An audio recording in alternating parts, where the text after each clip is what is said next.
Oy, mayong adlaw sa tanang NBA fans na mga Pilipino sa tibuok kalibutan.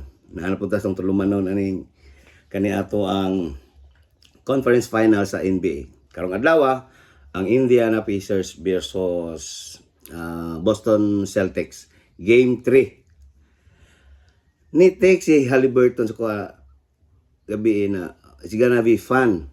Gonna be fun sa mong buang wa maday mo dulang amaw. Unya ni collapse lag kalit sa last minute apsan. Fun gyud ay, fandamay gyud ay ning yawa ni. Hoy Ginoo ko. Sayang duha ka higayon game 1 o game 3, duha ka higayon na mudaog unta sila. Apan ni patigbabaw ang pagkaratulon mga buang sayang effort ni Siakam. Oy Ginoo ko, maluoy ko.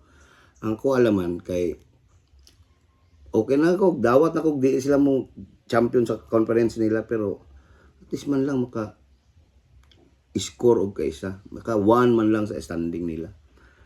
Hay Ginoo ko, duha kay gayon guys, game 1 o game 3 karon. Hay Ginoo ko, nagpatigbabaw ang mga fan damay na mga stepping sa mga Ratol team. Sayang. But anyway, daog man mi kay +7 man sila pilar mo tay lamang. Karon ano tayo mahimo dia?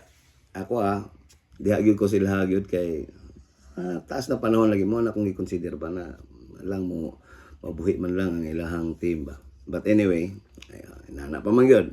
Siguro nakuratan po na naabot dia no. Wa sila mag-expect na moabot siguro siya na inaning level sa conference finals, pero sige lang, kana lang man. So unta pamanho man ang series, unta makabawi pa ni mga fandamayan ni mga Ratol team ni buisit. So guys, ugma, oy kanay gapo po na ugma, exciting ni ugma kay game 4. Game 4 ba? No, game 3 pa. Game 3 pa sa Western Conference Finals. So kita-kita ta ugma guys basta karon fandamay gyud Haliburton. Alright, enjoy. I love you. Bullshit.